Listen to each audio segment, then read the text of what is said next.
What's up, everybody? It's your boy Nate here today, and I'm going to be teaching you guys on why most people stretch wrong or incorrectly.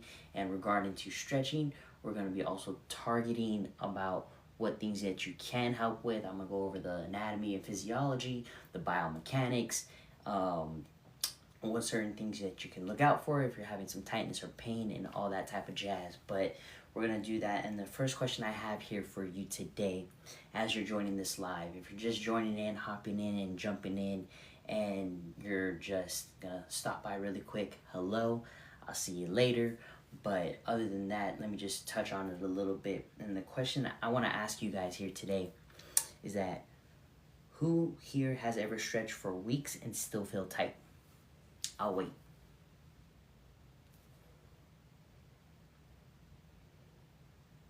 Correct. So you're probably feeling tight from either the gym.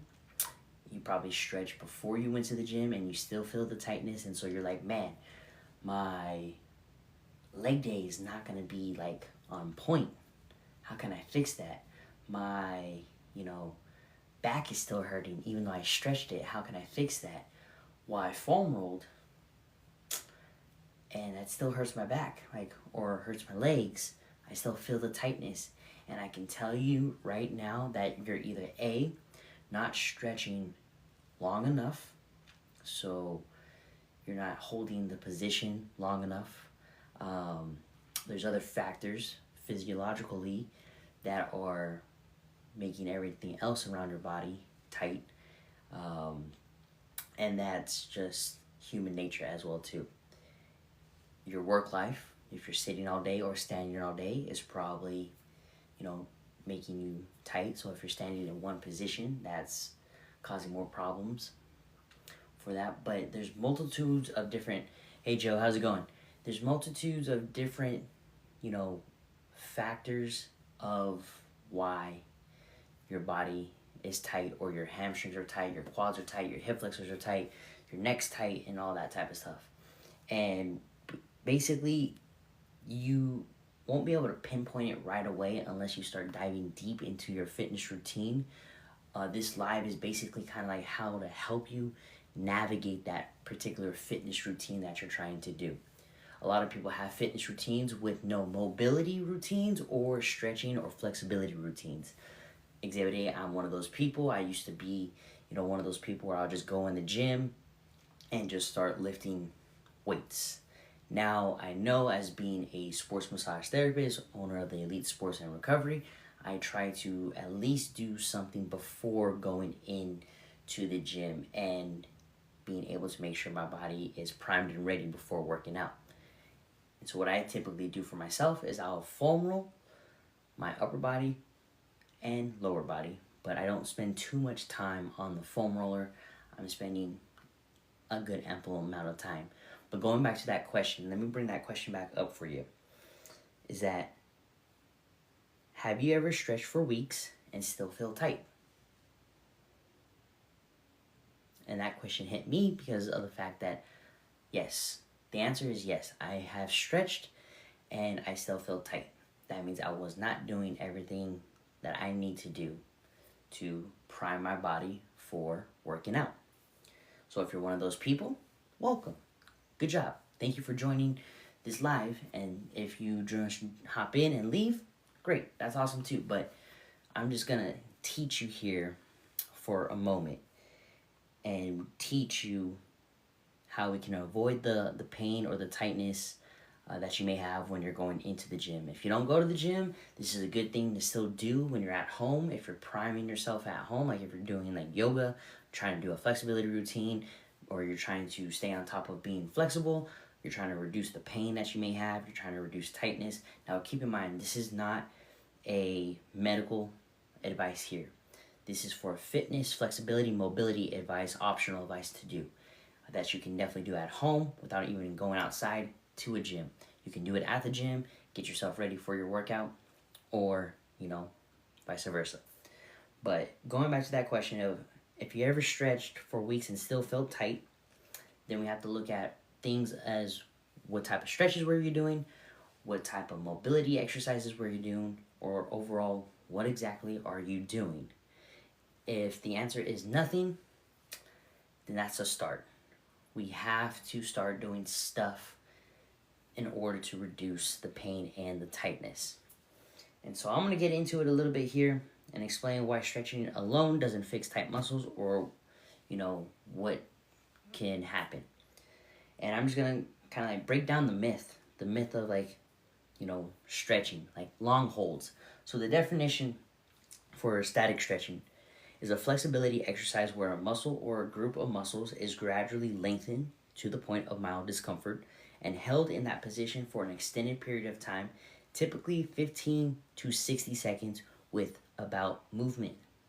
So what that means is that if you are stretching your hamstrings and you're holding that hamstring stretch, so if you're bending over, stretching your, like trying to touch your toes, and doing that for about 60 seconds, you are stretching these guys right here. You're stretching those. If you're touching your toes, those are being stretched. Our hamstrings have 3 muscles. Those are being stretched. If you try to touch your toes and you can't go all the way to the floor, that means these guys, the hamstrings, including your calves as well, are tight. And so that is the definition for static stretching, meaning, an example, you're trying to touch your toes and hold for an ample amount of time to target that particular muscle group. The benefits of doing that. So simply, you would want to do this in the morning when you wake up, when you go to bed, or before working out. The benefits helps improve flexibility and range of motion. It lengthens muscle fibers, which are these guys here, and connective tissue over time, and allows your joints, all the joints that your body has, to move freely. It promotes muscle relaxation, so it's going to activate the nervous system, the rest and digest nervous system, and help release that muscle tension. It also supports post-recovery as well. So if you're someone, you just did a heavy leg day, and you're not stretching after your leg day, that's a problem. You want to be able to stretch these guys, your calves, your quads after a leg day, so it can promote the healing of that post-recovery. I see it every day. A lot of people don't do it. It's okay, but I help them navigate to start doing it now. And also, another benefit, stretching promotes injury prevention. The more you stretch, the more less you're going to be able to get injured. Other factors of injury depends on exactly what you're doing. You could sprain an ankle, that's an injury, but it also just depends. You can break your arm, high impact, really just depends, but overall, static stretching can help you avoid injury. It also will promote meditation, mental and physical calmness. Everyone needs those. Everyone needs to have that calm, physical, mental calmness, which is good because it slows the controlled nature, can lower the heart rate, and promote relaxation. So crazy. You are stretching to promote relaxation. Who would have thought? You're stressed out, but by stretching, it can promote relaxation? Crazy enough to think that. And that's just static stretching. That is not all the other type of stretching that is offered as well. Because, pro tip, dynamic stretching is used best before workouts, if you're doing a sport or any physical activity as a warm-up. There's 2 ways you can go about doing this. You can do static stretching, which I just mentioned. Static stretching is where you're, like, for example, you're trying to touch the ground to stretch your hamstrings and you hold it for a long period of time. Dynamic stretching is different. Dynamic stretching is when you're doing some type of active movement to stretch the hamstrings. So if you ever seen track runners, football players, when they're doing that, their warm-ups as they're going, if you're an athlete and you know, you're doing a particular movement to stretch and lengthen over time. Those, hey, how's it going? Um, that is dynamic warm-ups. So dynamic warm-up is a good thing to do before you work out. If you don't do it before you work out, then you want to at least about 30 minutes to an hour before you go to the gym to do the static stretching. So 2 options that I've already given you. Because static stretching is best saved for after workouts or separate, like I've been mentioning, on different days. So for example, myself, I will do some type of dynamic warm-up before I go to the gym, and then I will go, when I get to the gym, use the foam roller. So I'll use the foam roller at the gym, but I'll do a dynamic workout before, or warm up before I get to the gym. On different days when I'm not working out, I do my active recovery. My active recovery would be either I'm walking outside and doing the dynamic warm-ups or mobility. If you don't know what type of mobility stuff to do or stretches or exercises, you can look that up on YouTube. They have many of those. Instagram, they have many of those. If you follow all those people that like are fitness influencers, but be cautious, just be careful. When you see something that is like extreme or difficult, don't do it. Definitely don't. You want to ease into everything. So do something simple, and you can type in dynamic workouts or dynamic warm-ups on YouTube for beginners. They'll give you all that type of stuff for that. But static stretching is almost like yoga, so you can do those on separate days. If you want to take your fitness game to another level, definitely start going towards the dynamic warm-up portion, if that's making sense so far. But let me give you the definition for dynamic stretching. A dynamic stretching is a flexibility and mobility exercise where muscles and joints are taken through a controlled, full range of motion using continuous movement. Unlike static stretching, it's not held in one position. So going back, example, you're trying to stretch these guys, trying to touch your toes, trying to stretch the hamstrings here. That's not dynamic stretching, that's static stretching. So you're not holding a particular position. Instead, it prepares the body for activity by actively engaging in the muscles involved. The separate benefits of dynamic stretching: 1. Prepares the body for activity, increases muscle temperature and blood flow, activates the nervous system for better muscle coordination. 2. Improves mobility and movement efficiency. 3. Reduces risk of injury during exercise. Like I've been mentioning, it primes the muscles, tendons, and ligaments for the specific ranges of motion they will encounter. 4. Enhances athletic performance. 5. Incorporates sport-specific movements. So basically, dynamic stretching mimics the movement that you're about to do in your particular activity or sport for that. So here's a pro tip for that. Is best used before workouts or any physical activity as part of the warm-up, like I've been mentioning so far. And so going back, recap a little bit. Static stretching you want to do on separate days or an hour or two before you actually work out.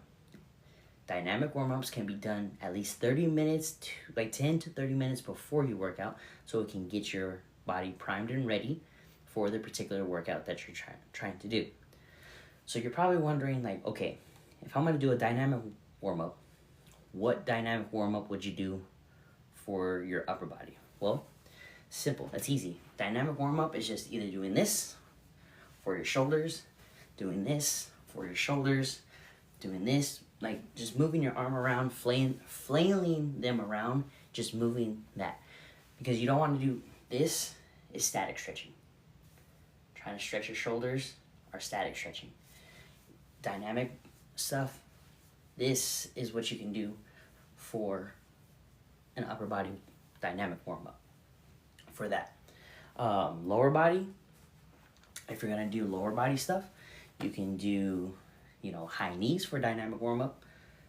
You can do, for my track athletes and football players and all the other athletes, they're called skips. So you can do A skips, B skips, C skips, circles. You can do leg swings for your dynamic warm-up for your lower body. Then don't forget, let me also add this in. It's not in the lesson, but let me add that in here a little bit too. With the foam roller. You can use the foam roller every day, no matter what. You can do it in the morning, you can do it in the evening, you can do it, right before bed, you can do it right before you do an actual workout.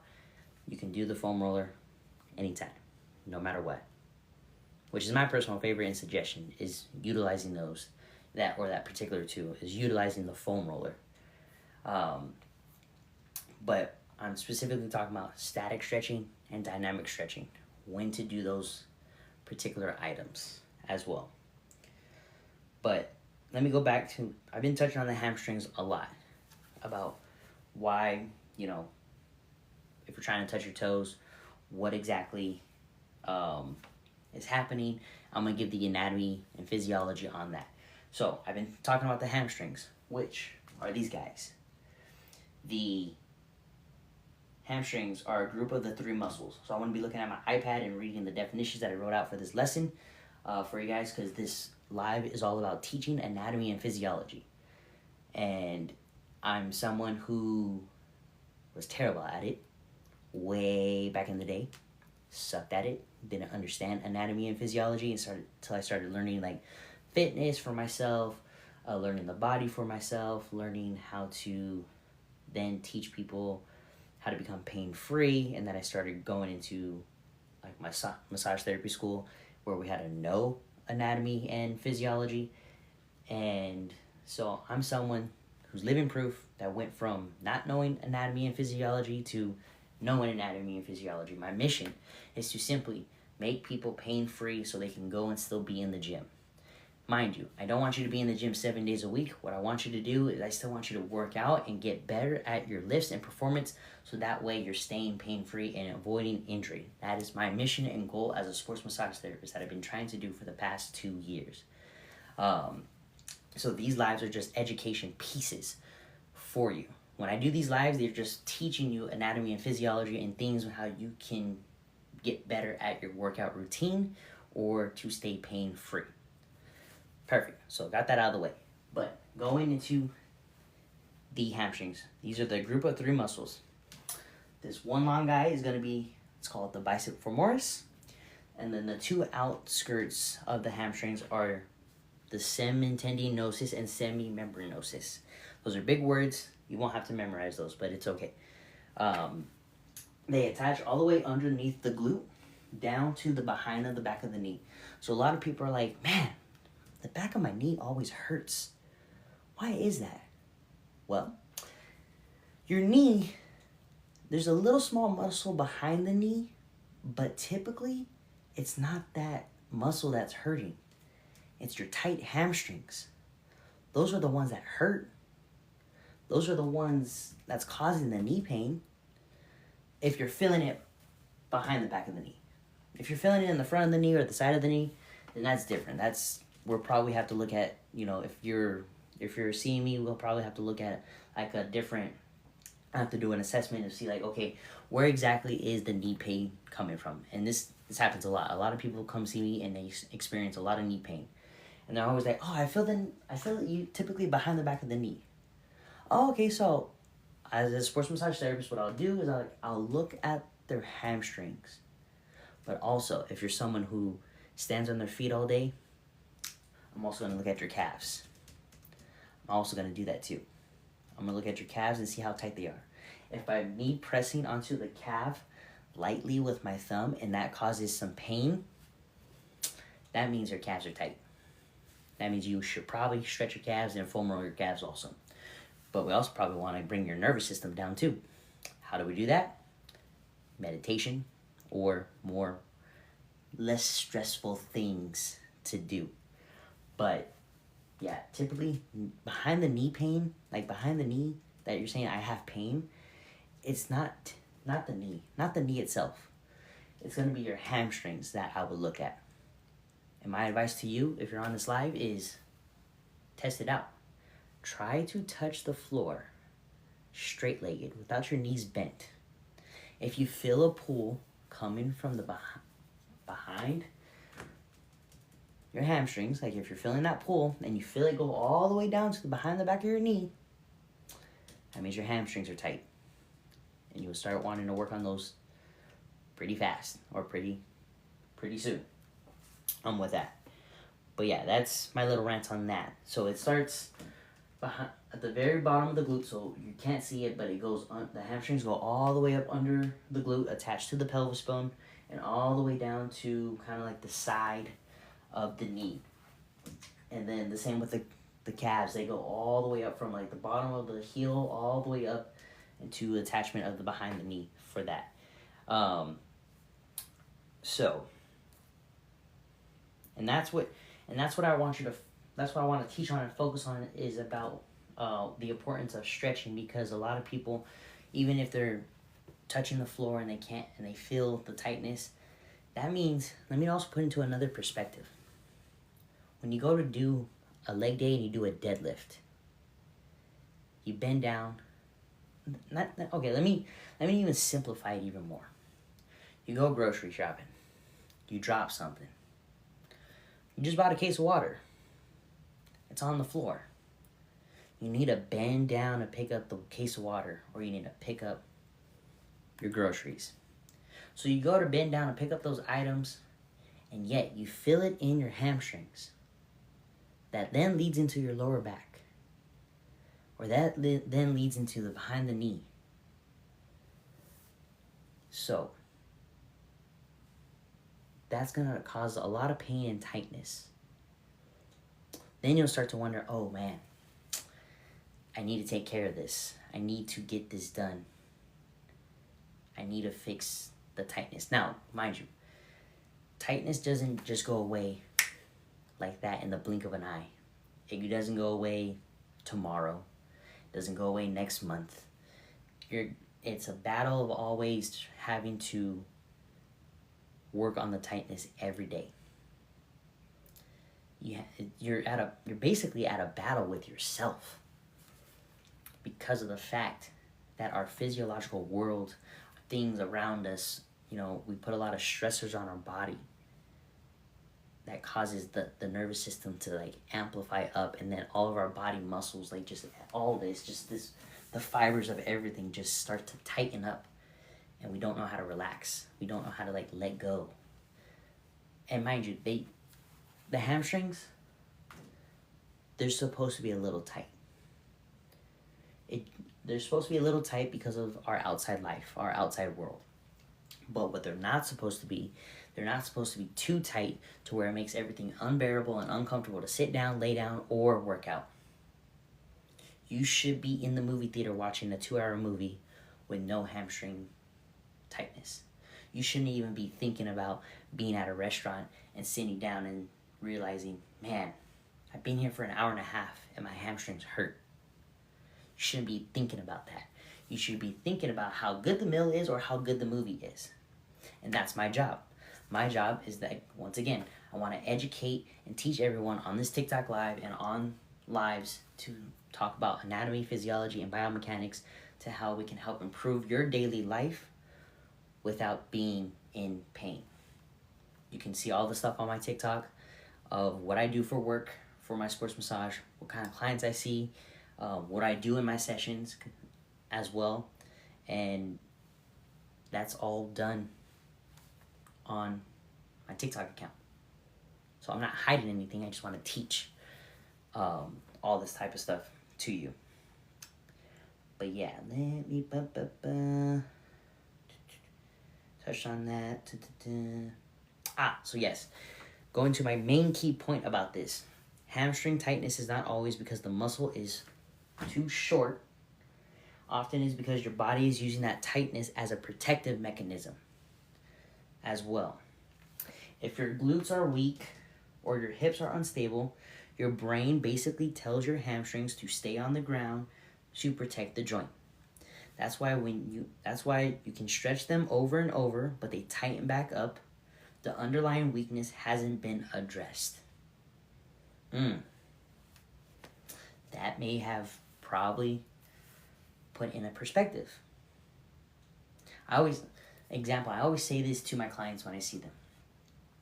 I ask them, Because when they talk about like how like their hamstrings are always tight, they have chronic tightness and stuff like that. I always ask them, I say, can you activate one butt cheek at a time? And they look at me strange. Like even like the females and males, they look at me strange. Because they're like, I don't know if I can. I'm like, well, you should be able to. You should be able to activate one glute at a time. If you can't, then that means your body's taking over. Or also other muscle groups are taking over. And that means if you can't contract your glutes, then now you have your motor sensory, the neurons, like everything to the brain to tell that is not computing. Now you'd have to do like a full like body reset, like a light switch, like flip yourself on and off to be able to then reset all that type of stuff. So what I do as a sports massage therapist in that situation, if they tell me that, I go, okay, perfect. This is what I'm going to do for you. I will start working on the hamstrings to give some relief to the hamstrings. I still do the glute work for the client. But what I'm doing with the glute work is I'm not like taking my elbow and digging in to their glute. I simply kind of like just tenderize it, like in a soft way, in a soft like demeanor, like almost like a punching bag. I do that just so I can wake up the glute. While I'm doing that, then I'll have the client activate their glute and say, hey, all right, can you feel that? They're like, yes, I can feel that. Okay, and then once I stop, I said, all right, now go ahead and activate that on your own. Then they'll start to get some activation back into their glutes. I'm like, perfect. I'm like, see how that feels? They're like, yeah, that feels a lot different. Where now they don't even feel the hamstring tightness. Then I'll move to the other leg. I'll kind of like reassess them in that point too. I'm like, all right, try to activate that one glute. The one that I didn't work on, that I'm going to now, they're like, yeah, I can't do that. I can't activate it. Now I know, same thing. Repeat the same, rinse and repeat the same process. I do that all the time. Once I rinse and repeat, now both glutes are activated. Perfect. Bueno. I'm like, great. Now we have solved that issue. Because then by the time they stand up, they're like, oh, my hamstrings are not so tight. I feel good. I feel like I got a new set of legs. Wonderful. And I'm like, all right, let's get you set up for your next session for that. So the takeaway, sometimes the solution to hamstring tightness isn't more stretching. It's just fixing the stability and strength of the surrounding muscles of what I just said right now in that particular story. That is a relation to that sentence. That story is a relation to that sentence of how I address that particular issue. So far, if you've been on this live for like a good, 20, 30 minutes, not just jumping in and out, then thank you. I appreciate you. But let's see, moving on to still this lesson. And mind you, I didn't go to school to become a teacher either, so I had to write all this stuff down just to make sure I put it to convey it properly, how I want to explain it. Here's the thing about hamstring tightness. Sometimes it's not a flexibility issue at all. It's your nervous system protecting you. Yes. So, here we go. I've been talking a lot about the nervous system. So, want to point on to that is that the hamstring tightness sometimes is not a flexibility issue at all. It's your nervous system protecting you. Your brain is constantly monitoring your joints, muscles, and ligaments for stability. If it senses that a joint, like your hip or knee, isn't stable, or the surrounding muscles, like your glutes or core, aren't strong enough to handle the load, it goes into protective mode. Naturally. It's not like you woke up this morning and said, all right, brain, protect me. It didn't do that. It just, before you woke up, your brain already came on and said, body, let's protect this person today. So, for example, I'm going to use... let's use the name. Let me go to let's see the name. Yeah, names. Can't even see the names. I'm just gonna say Philip. The brain said, all right, Philip. Or it said, hey brain, or hey body, we're going to protect Philip today. This is how we're going to do it. We're going to make it a protective mechanism. So we're going to just start tightening all the muscles before he even gets out of bed. And then by the time Philip wakes up, he's like, dang, my body's tight. That's because his brain already told the nervous system to say, hey, protect Philip. Make sure he gets out of bed. So we're going to tighten all his muscles for that. So like I said, it goes into protective mode. One of the easiest ways for your body to create that protection is to increase muscle tone. Basically, keep certain muscles a little more on all the time. For the hamstrings, this means they feel tight even when they are not truly short. I keep saying short as in like muscles get shortened, muscles get lengthened, shortened, lengthened. So the brain is talking to your body the entire time you're sleeping. A lot of people think that our brain shuts off when we are asleep, which is not the case. The brain is still on. It's still going. It's just there's a mechanism in our brain that turns us into REM sleep, to where we are now like in another dimension, but the brain is now, it's almost like construction. It's telling all the other little things in your body to say, hey, go here, go to the I-10, go to the 101, go to the US 7 to be able to fix, your body. That's how it like fights pathogens and all that type of stuff, and repair, heal. Even after a long day of working out, it's doing all that. It's repairing itself for that. So going forward, think of your body like pulling a seatbelt tight because it might crash. It's not the belt is broken or too short. It's that your system is just bracing in case. So if you think about it, when you wake up out of bed, you brace already to just get up. Or when you sit at the edge of your bed, you're like, you try to get up. You're bracing. That's what it is. It's not a bad thing either. It's fine. But I just want you to be aware of that you're bracing while you're trying to get up.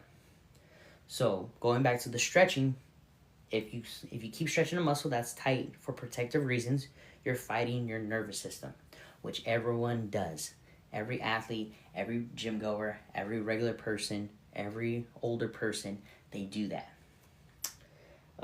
You might get a few minutes of relief, but the tightness will come back because the underlying weakness or instability wasn't fixed. The real solution: strengthen the glutes and core for hamstrings, improve hip and pelvic stability. Pelvic stability and hip mobility. Remember that. When the brain feels safe, it releases that constant tension and the hamstring finally feels loose without you having to stretch it to death. So you're not stretching. Your body's going to be like, all right, we don't need to stretch this anymore. Let's move on. Let's do something else. Let's stretch something else. Let's figure out another way to stretch our body. But your brain will tell you that, not your body. So now let's get into biomechanics. A lot of people feel the hamstring or lower back tightness not because the muscles are broken, but because of how they move. So, at home, you can do this at home. Step back and try to pick something up. Like, try to pretend that you're picking up your groceries. So, like, you try to step back and, like, bend at the hips right here. You try to pick up something on the floor. If right here you're already feeling it in your hamstrings, yeah, tightness already. If you get to here, a little bit more bent over, you can feel it, tightness. But if you can get all the way down to the floor without having to feel it in as much in your hamstrings, perfect. You are a flexible human being. But biomechanics on that. What is happening is called a load transfer. In a good hinge, your hips absorbs the stress. So when you're coming back like that, it absorbs the stress. Your hamstrings lengthen under control, and your glutes fire to bring you back up. So your glutes have to work to come back straight back up. And here's the thing with that: a lot of people, when they do like come back up, they like already like are so forward that they're like coming up like this already. And so the hamstrings are taking more of the brunt. They're doing most of the job if they're experiencing that tightness. For that. Where I lost my place. Your lower back becomes more of a stabilizer instead of a mover, which means less strain, less tightness, and way more power. So remember this rule. If your low back is always doing the work, it's going to feel tight. If your hips are doing the work, your low back gets to relax and stay healthy. So we already went over that. That's perfect. If you're still here on this live, bueno. Thank you. Thank you for joining the live. My name is Nate. I'm a sports massage therapist out here in Arizona. My mission and goal is to teach everyone to stay pain-free, stay free while they're either working out, non-working out, trying to avoid injuries as much as possible, trying to stretch their body as much as possible, and just, overall optimal living. We want to be living optimally for that. But lost my place on that. Perfect. I think I hit that. But yeah, I think I covered all that on today's lesson about stretching. So let's recap a little bit. If you're still here, thank you. Appreciate you. So at the beginning of this live, I was talking about dynamic stretching and static stretching. Static stretching is this: holding a stretch for a particular certain amount of time. Dynamic stretching is more like kind of like movement, where you're jumping, doing something, like you're just moving around, moving your body, your arms, stuff like that. Appreciate you. So recap: static stretching, holding a movement in place; dynamic stretching, moving. Oh, thank you, Mac. I appreciate that. Thank you for gifting me. Thank you so much. We'll go ahead and I'll send you that ebook. I'll shoot you a message about sending you that ebook for it to be like pain-free, stuff like that, for that. And I'll get your email here shortly through message. But recap on that: static stretching, holding in place; dynamic stretching, doing stuff like this, moving in place, getting you primed and ready for your particular movement, workout, or stuff like that. But I did not mention it in the stretching because today was about like why people stretch wrong or inaccurate. We want you to be able to incorporate the foam roller too. Don't just do the dynamic and static stretching. I might do another live separately talking about the foam roller. I do have a course already made about foam rollers for beginners, which it just goes over just the upper body, lower body, and then I put it all together, a full body. If you want that, feel free to send Elite Sports and Recovery a message. We can definitely get you on over to that to send you the link to join the Elite Collective community to be able to access that course. The course is completely free. You don't have to pay for anything to join that course. It's just you have access to it along with like other accessible things inside of that collective community on that. But definitely foam roll incorporation with your dynamic and static stretching. That static stretching can be done an hour or two before you work out. Dynamic can be done 10 to 30 minutes before you work out, and you can incorporate those however you see fit inside your fitness routine. But I think the whole message of today's live is to get started on that and to do that. To do a particular stretching flexibility routine. A lot of people that I talk to, they don't have one, and so it's like, what the question or the answer is always like, it's just tedious, or they just don't know what to do. And that's kind of like why I wanted to do these lives, is so that I can give people accessibility to figure out what to do, how to do it, make it simple, make it easy. But yeah, thank you for joining the live here today. tune in next time. I probably will do these every so often. So I'll just probably do a video, say I'm on live, and join the live and so forth to get a schedule on that. But if these become popular, make sure to share it with a friend. As always, stay elite.